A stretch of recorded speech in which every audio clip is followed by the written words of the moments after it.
Today on Rock the Park, we're sharing the love for heart-pounding adventure. Get it, Joe! Nice, nice! Woo! Yeah! Yeah! Seeing the most amazing creatures. That is a huge bear. And discovering how much there is to learn from nature. You know, seeing is believing. It's always better together. This is the best of sharing the adventure. And it all starts right now. I'm Jack Stewart. This is the real deal. And I'm Colton Smith. These are mountains! We've been buddies for years. Always in search of the next adventure.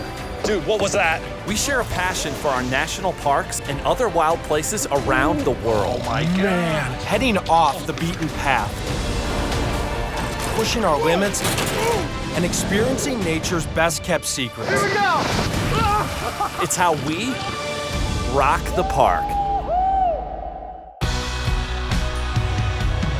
National parks offer an escape from all the craziness going on in the world. And sometimes the best adventures are those you share. Today, we're reliving a few of our favorite experiences when we've met with an expert or shared the trail with old friends. Oh, man. Oh, man. And on so many trips, we're lucky enough to work with professional guides and park rangers who share their hard-earned wisdom with us. Like in Katmai National Park in southern Alaska on our very first episode, where we got to see some humongous brown bears with the help of Ranger Roy Wood. Oh, there's a bear. Look, you see him right there? Can you imagine meeting that guy on the trail later? No. It's kind of comforting knowing you've got a body of water in between you. How quickly you think he could cross over? It would maybe take 10 seconds to swim across. If it were to do that, it's not coming for us. It's coming for the fish right down there. Sure. Okay, that's good. Keep going. And they're actually making us move this way. They're making right us now. move because it looks like he is walking right towards us. Yeah. Oh, wow. We're heading to Brooks Falls, where we can safely get close to the bears and benefit from Roy's expertise. Look at the size of that one in the water. Oh my God. That thing's got to be at least 1,000 pounds. And there are a handful of bears will actually disappear entirely underwater, and they're just dog paddling underwater, trying to snag a fish in the school. In a yearly ritual, more than 1 million salmon return from the sea and swim up Brooks River to lay their eggs. When they run into the falls, the salmon heroically try to jump up and over them, only to be greeted by hungry bears. The same bears return every year. Down there, we've got Otis. And I asked how long Otis will wait for salmon. And sometimes he'll sit there for 18 hours and just try to catch as many as he can. Oh, Otis got one. Otis got, he finally did it. You'll see he goes for the skin first in case he drops it. Doesn't want to waste the fat. Because right now it's not about quality protein, it's about calories. Yeah, just tearing it apart. All bears bulk up for one reason: to pack on the extra pounds they'll need to survive hibernation. It takes about one fish for every day that they're going to be in hibernation. So if you're going to spend 6 months in hibernation, you need 200 fish that you need to have eaten that are just in reserve. That's because bears can burn up to 4,000 calories a day while hibernating. Katmai is always a blast because of the bears, but you don't have to travel all the way up to Alaska to see these incredible creatures. There are hundreds of bears in Glacier National Park in Montana. That's where we got to spend some time with another bear expert and one of our all-time favorites. So this is crazy. We're hiking with Jack Hanna.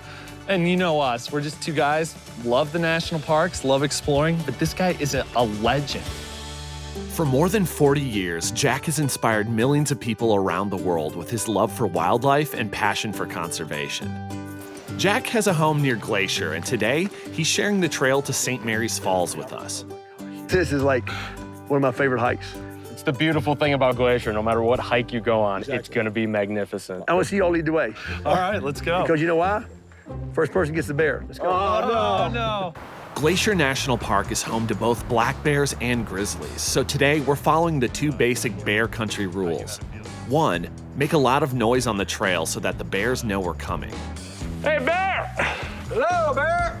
And 2, keep a canister of bear spray handy in case a startled bear gets too close.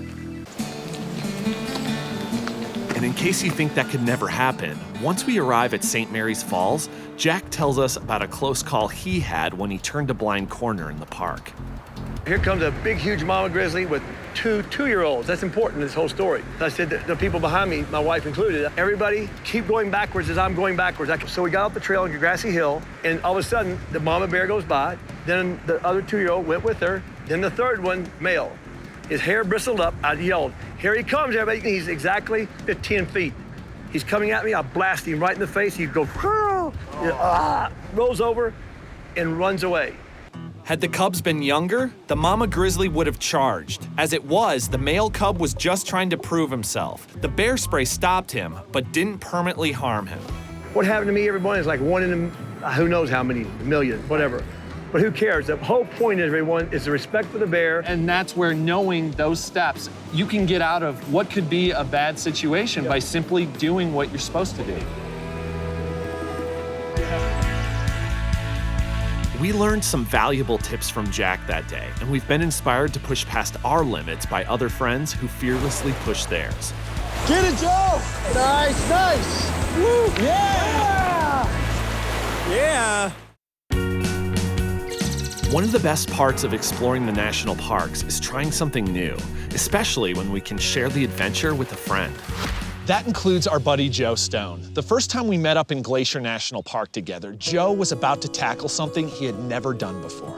Solo whitewater kayaking the middle fork of the Flathead River. 8 miles of class 2 and 3 rapids. Hey, what's up, man? What's up, guys? In 2010, Joe had a speed flying accident and crashed on a mountain, breaking 8 vertebrae in his neck and back. So I was diagnosed as an incomplete C7 quadriplegic.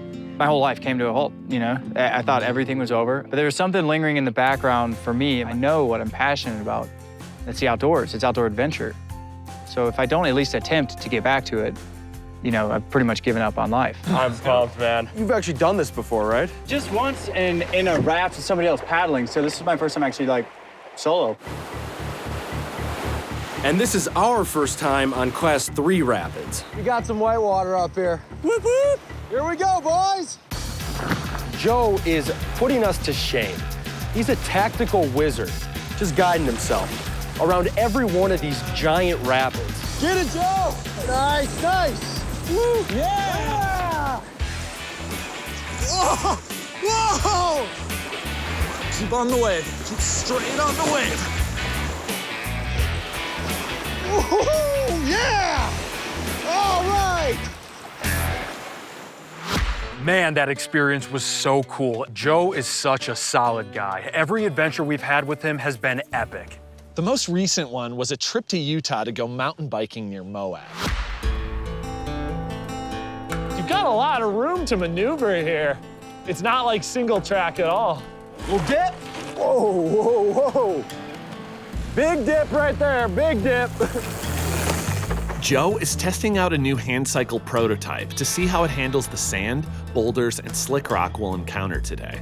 But it's got power assistance on it, so it's got a little motor that while I'm cranking, it engages the motor to whatever percentage you want it to engage. As we take off, we're immediately challenged by a stretch of deep sand. I might let you go first and then I'll go through there. Cool. Whoa, whoa. Little deep. Sorry, guys. Shouldn't have let you go first. Good start. Not looking good here. Maybe not for us, but Joe cranks right through it.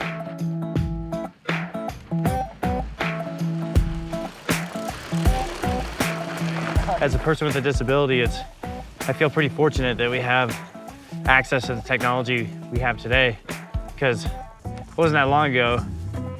There's no way I could be cranking out here. No way to access it. We finally push through the sandy section and are instantly rewarded with some incredible scenery. From parts of this trail, you can see 2 national parks off in the distance. Right next to Moab is Canyonlands National Park and Arches. And look at this.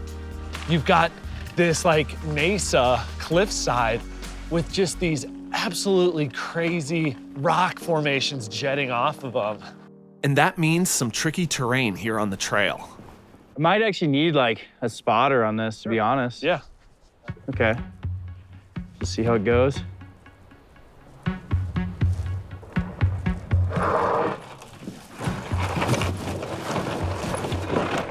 Oh, that's not gonna work. Hang on, let's back up. Yep. I'm gonna try to go a little more to the right, so. So I'll try to help like this.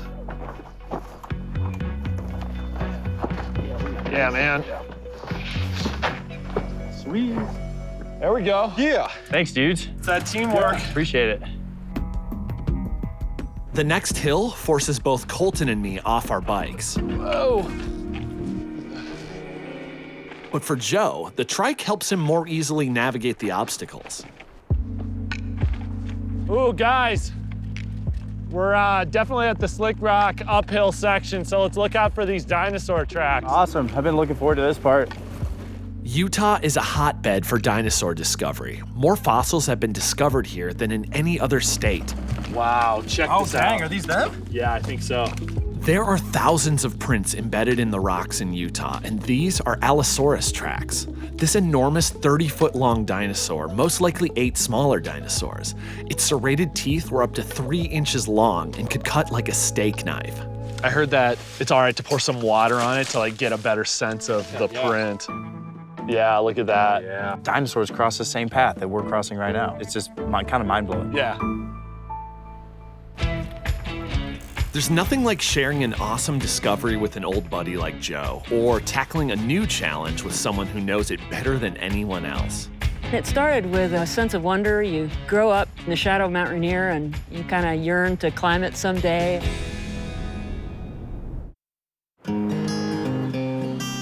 Our national parks are one of America's best ideas and most precious natural resources, but they can't survive on their own.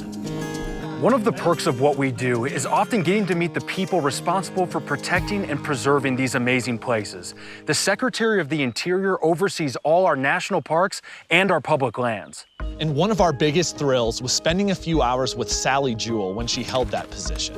We met her on the slopes of Mount Rainier in Washington State, a mountain that she knows all too well. Welcome to my home mountain. Yeah, I was gonna say, you can't pick a better spot to meet.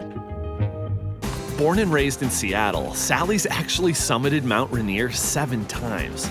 I've tried to get up to the summit 10 times. And I will say this, you kind of learn more from your failures than your successes. Yep. You came here when you were 4. Yeah. And it obviously left an impression on you. To now, you have taken that passion so far. It did start right here for me. And it started with a sense of wonder. You grow up kind of in the shadow of Mount Rainier and you kind of yearn to climb it someday. And I did that as a teenager, and it's an experience that really shapes you. It also helped me understand how awesome nature is. How do we get people inspired to come out here to make sure that we have the proper tools to preserve these awesome parks? Seeing is believing, and being out here, and you can't get it just from a picture. So we got something super cool, and that's called Every Kid in a Park. Yeah. So if you're in 4th grade, you can get a free pass for yourself and your entire family to go to every national park and every public land in the entire United States of America for free for your entire 4th grade year. And our hope is that in 12 years' time, you've got every kid in a park, and they're gonna teach their kids. And they'll care about these places so that places like this are gonna get the kind of protections they need.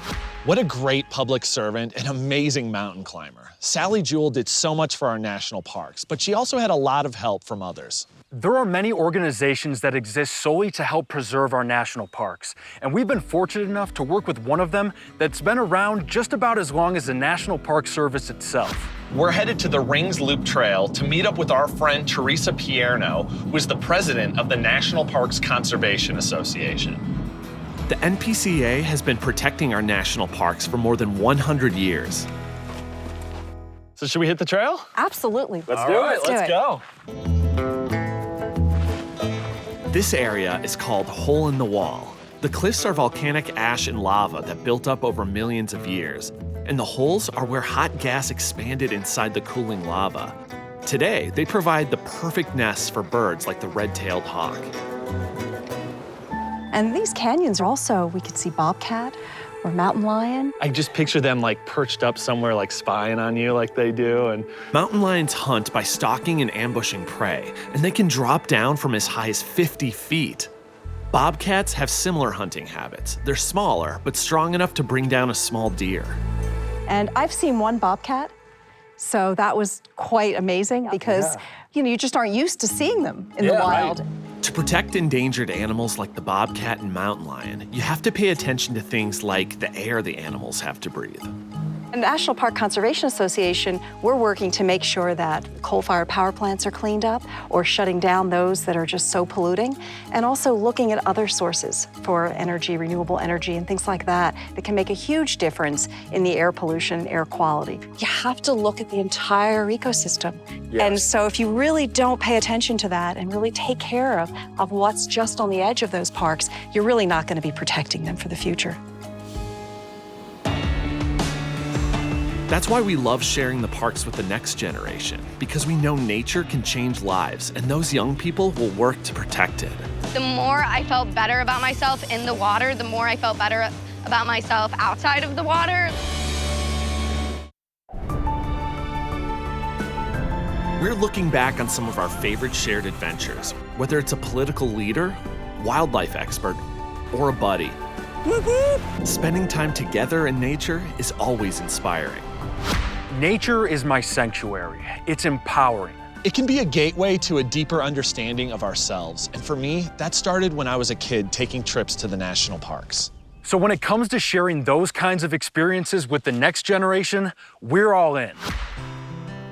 Recently, we went surfing with a couple young women from an organization called Girl Powerful, who have discovered that nature can help build a stronger self-image.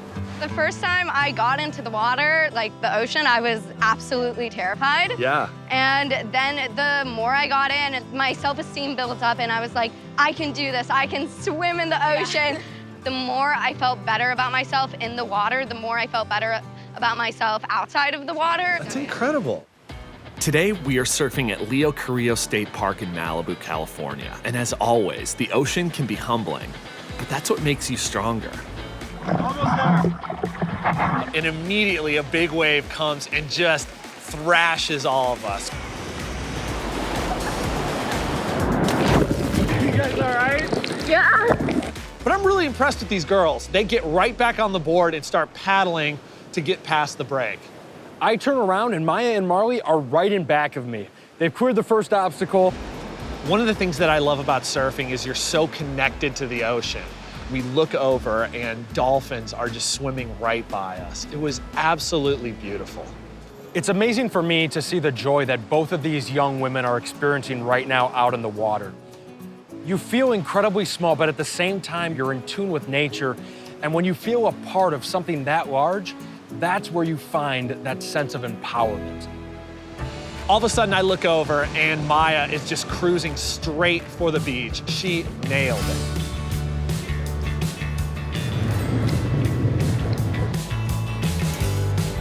Nice, you caught that one there. Yeah. Now I just need to stand up and then... That's okay though.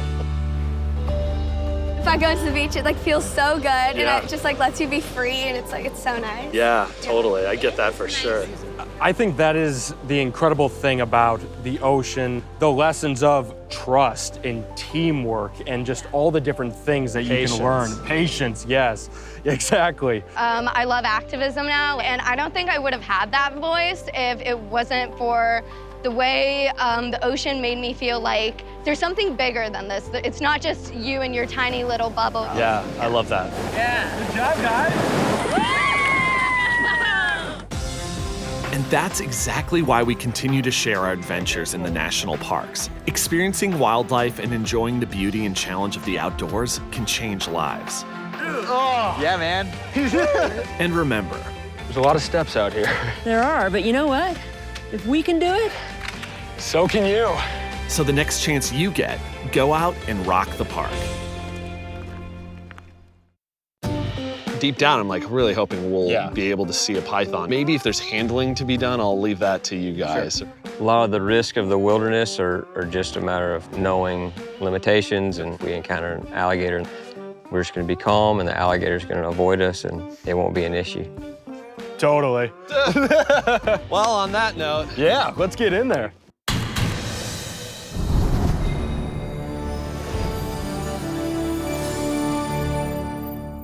Hey everybody, thanks for watching. Make sure to leave any questions or comments that you have. And please subscribe to the channel. There's a lot more to come.